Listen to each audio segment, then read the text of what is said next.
द्वितीय विश्व युद्ध के बाद विश्व की राजनीति को दो प्रमुख गुटों के इर्द गिर्द घूमने लगी थी, अमेरिकी गुट तथा रूसी गुट।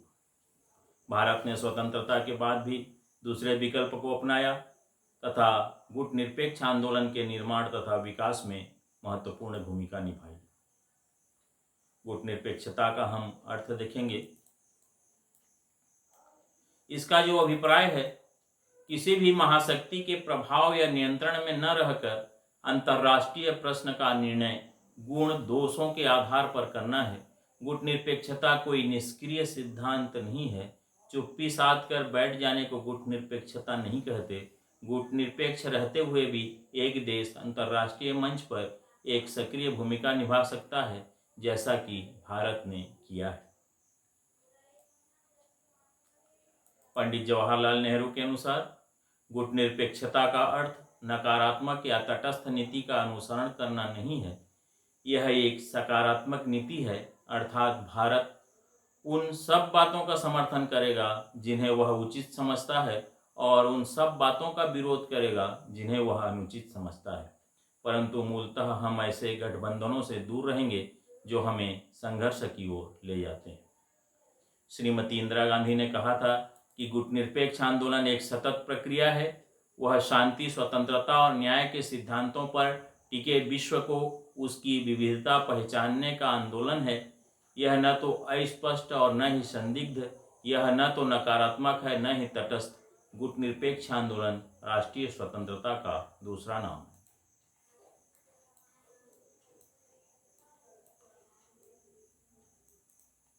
गुट निरपेक्ष आंदोलन की सदस्यता, आंदोलन की सदस्यता को 5 आधारों पर स्वीकार किया गया है। इसमें वह देश जो गुट निरपेक्षता और शांतिपूर्ण सह अस्तित्व पर आधारित स्वतंत्र विदेश नीति का अनुसरण करता हो। दूसरा, वह देश जो उपनिवेशवाद से स्वतंत्र होने के लिए चलाए जा रहे आंदोलनों का समर्थन करता हो। वह देश जो किसी सैनिक गुट का सदस्य न हो।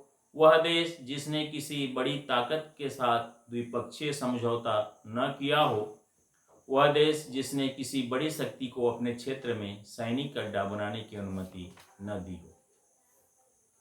उपयुक्त बातों को अनुसरण करने वाला राष्ट्र ही गुट निरपेक्ष आंदोलन का सदस्य बन सकता है।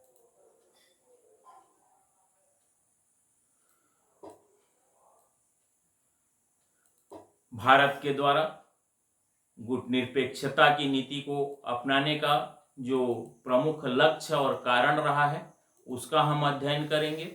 इसमें शीत युद्ध हमारा प्रमुख कारण रहा है।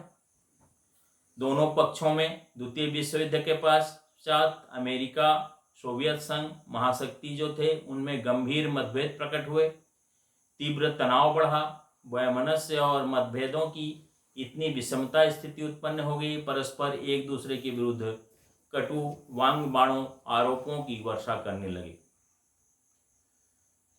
बारूद के गोले व गोलियों से लड़े जाने वाले, सैनिक संघर्ष के न होते हुए भी कागज के गोलों और अखबारों से लड़ा जाने वाला परस्पर विरोधी राजनीतिक प्रचार का तुमुल संग्राम छिड़ गया।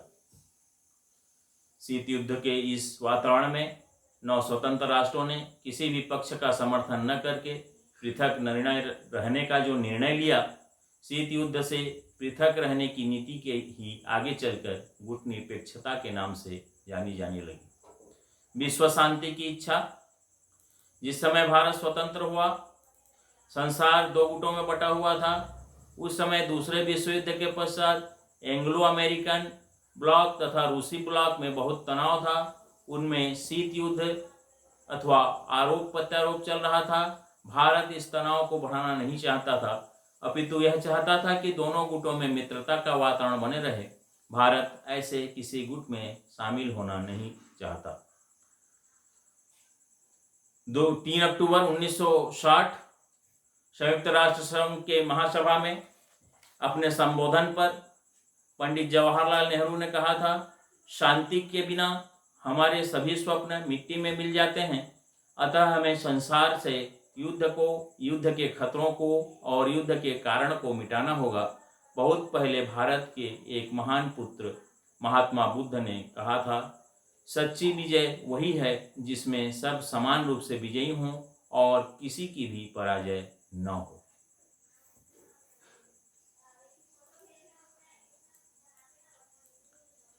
सैनिक गुटों से पृथक रहना।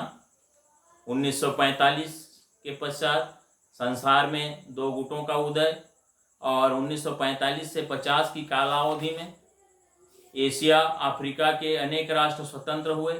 वे सभी शोषित और गरीब देश थे और संभलने के लिए समय चाहते थे।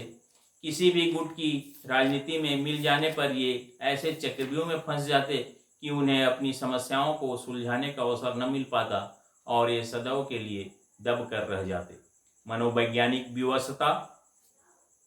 गुट निरपेक्षता की नीति को अपनाने का दूसरा यह प्रमुख भावात्मक और मनोवैज्ञानिक व्यवस्था थी, वह यह है कि केवल औपचारिक अर्थ में स्वतंत्र न हो बल्कि बड़ी शक्तियों के प्रभुत्व या प्रभाव के अवशेषों से एकदम मुक्त प्रतीत भी हो।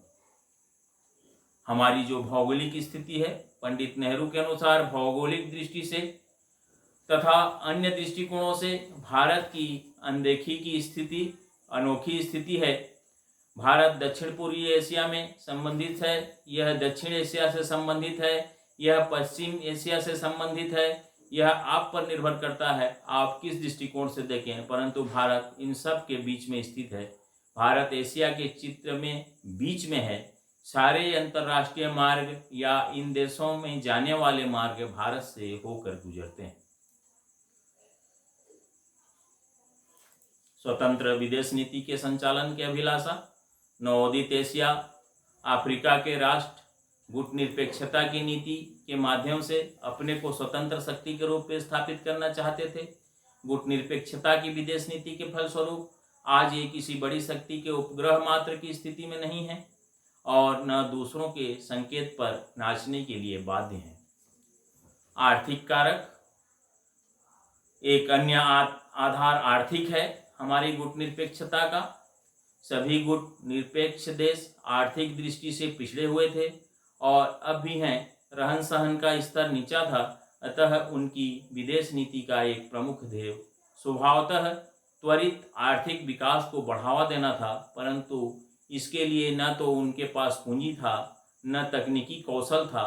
अतः उन्होंने अपनी वैदेशिक अर्थनीतियों को ऐसा मोड़ दिया कि उन्हें ये 2 चीज़ें कोई शर्त रखे बगैर जहाँ से भी मिल सकती हो मिल जाए, क्योंकि उन्हें इनकी सख्त ज़रूरत थी। यहाँ भी उन्हें किसी भी गुट में सम्मिलित न होने का मार्ग सबसे अच्छा लगा। अंतर्राष्ट्रीय क्षेत्र में गतिरोध को दूर करने तथा अपने स्वतंत्र व्यक्तित्व को उन्नत करने की भारत की इच्छा। पंडित जवाहरलाल नेहरू यह भली भांति जानते थे, जब संसार 2 गुटों में बढ़ चुका है तो प्रत्येक गुट किसी भी अंतर्राष्ट्रीय प्रश्न को अपने ही दृष्टिकोण से देखेगा और अपने ही हित में उसको हल करना चाहेगा। ऐसी परिस्थिति में दोनों गुटों में समय समय पर गतिरोध उत्पन्न होना स्वाभाविक है। नेहरू जी कहते थे, भारत को प्रत्येक अंतर्राष्ट्रीय प्रश्न तथा घटना के औचित्य पर पूर्ण रूप से विचार करके राष्ट्रीय हित को ध्यान में रखते हुए अपना निष्पक्ष निर्णय देना चाहिए। नैतिक दृष्टिकोण। दोनों गुटों में कोई न कोई कमी अवश्य दिखाई देती है। दोनों ही शस्त्रास्त्रों की होड़ में लगे हुए हैं। दोनों ही निरंतर अपनी सैनिक शक्ति बढ़ा रहे हैं। दोनों ही गुट विस्तारवाद की नीति में विश्वास रखते हैं।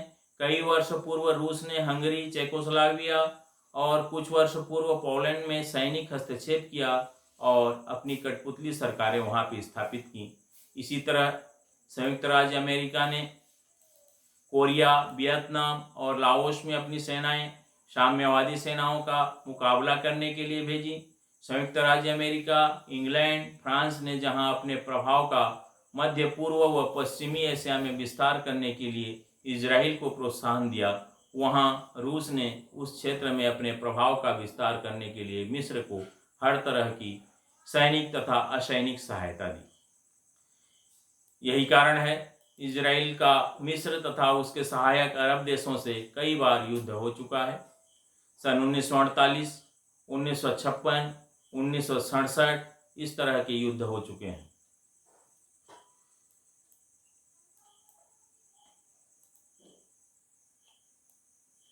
विश्व शांति में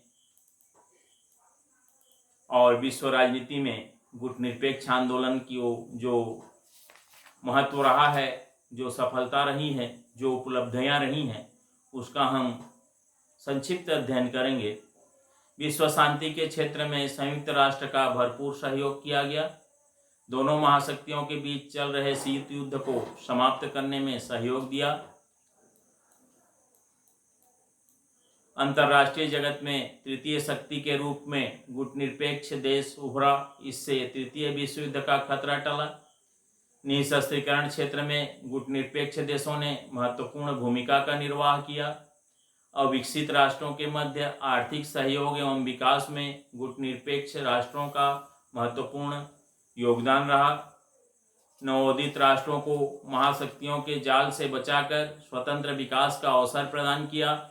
गुटनिरपेक्ष आंदोलन ने नवोदित राष्ट्रों को स्वतंत्र रूप से विदेश नीति का निर्धारण करने की प्रेरणा दी।